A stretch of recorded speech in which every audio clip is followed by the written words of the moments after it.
Over on Disney Plus, arriving also on Friday the 13th of September, we have a new documentary series called In Vogue, the 90s. And here's a clip. What's the defining publication about fashion? Vogue, Vogue, Vogue, Vogue, Vogue. Of course, Vogue's biggest force is Anna Wintour. Oh my God. Why don't we take your sunglasses off? No, I'm going to wear them.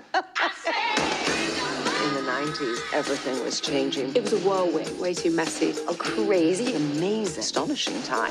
The 90s turned the fashion industry upside down.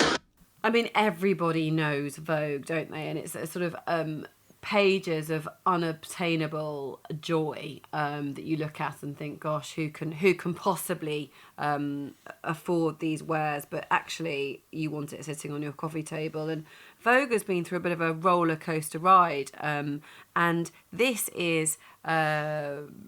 There's 6 episodes to it, firstly, which are kind of in a weird way this feels like a documentary. But there are so many people involved, I think that it would be hard to kind of squash down to your usual kind of hour or so.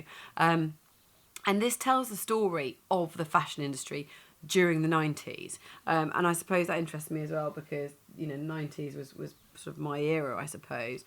And it's absolutely star-studded with interviews from, you know, Kim Kardashian, SJP, Victoria Beckham, and of course the sunglass-wearing Anna Wintour herself. And there is actually a note about that.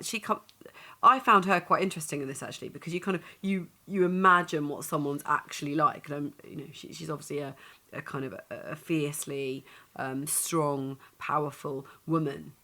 But there was a bit of a joke about her sunglasses in one situation, and she said, "Yeah, I'm going to keep on wearing them." And she kind of changed the face of Vogue quite cuttingly for the last editor. She says, you know, that it needed changing. It was just boring. It was the same. It just every cover looked the same. And she put Vogue. She put Madonna on the cover of Vogue for her first issue in 1989, and that was a really big deal. It was controversial. That, you know, that sort of caused a stir, but that's what she wanted to do, and that's what it's kind of continued to do. And in a world of sort of declining print and interest levels, where you can get things on really any platform you want to for free, it continues to thrive in its own way, and it'll. I think Anna Wintour has got something. Well, she hasn't got anything to prove anymore, but she's the face of that brand, isn't she? And I don't know.